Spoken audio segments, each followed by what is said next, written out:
Պուրիտանները, ամենօրյա ընթերցանություն, Ռիչարդ Բաքստեր, օր հունվարի 11։ Այնտեղ վայր կընկնեն անօրենություն գործողները,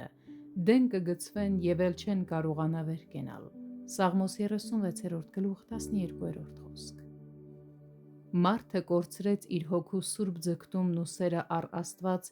և դրա փոխարեն ձեռք բերեց ձգտում ու սեր ուղղված իր մարմնի հաճույքին, այսինքն իր մարմնական եսին,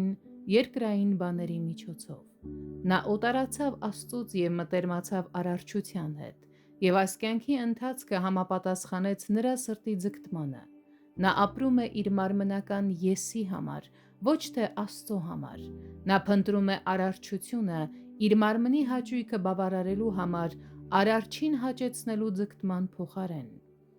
Այժմ այս բնույթով կամ ապականված ձգտումով մենք բոլորս ենք ծնվում այս աշխարհում, և դա անգամ կարդում ենք Հոբի գրքում. «Երանի թե մեկ մաքուրը առաջ գար անմաքուրից, բայց ոչ մեկն էլ չկա» (Հոբ 14-րդ գլուխ 4-րդ խոսք)։ Ինչպես որ առյուծը ունի դաժան ու կատաղի բնույթ դեռևս նախքան կուլ տալը, և իժը թունավոր բնույթ նախքան խայթելը, այնպես էլ մենք մեր մանկությունից իսկ ունենք այդ մեղավոր բնույթը կամ ձգտումները նախքան սխալ մտածելը, խոսելը կամ գործելը,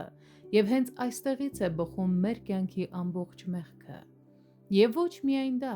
այլ նույնիսկ երբ Աստված իր ողորմությամբ փրկության ճանապարհ է պատրաստել Տեր Հիսուս Քրիստոսի միջոցով մեր հոգիները փրկելու և մեզ կրկին իրեն մոտեցնելու համար, մենք շարունակ համառորեն սիրելով մեր ներկայիս վիճակը,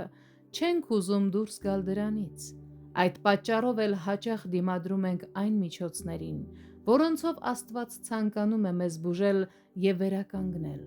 Եվ թեև սովորությունը մեզ վարժեցրել է գոհություն հայտնել Քրիստոսին նրա բարության համար, մարմնավոր եսասիրությունը համոզում է մեզ մերժել նրա բուժումները և շարունակ ցանկանում է դիմադրել, երբ մեզ առաջարկում է ընդունել նրա դեղերը և կոչ անում թողնել ամեն ինչ և հետևել նրան դեպի Աստված և իր փառք։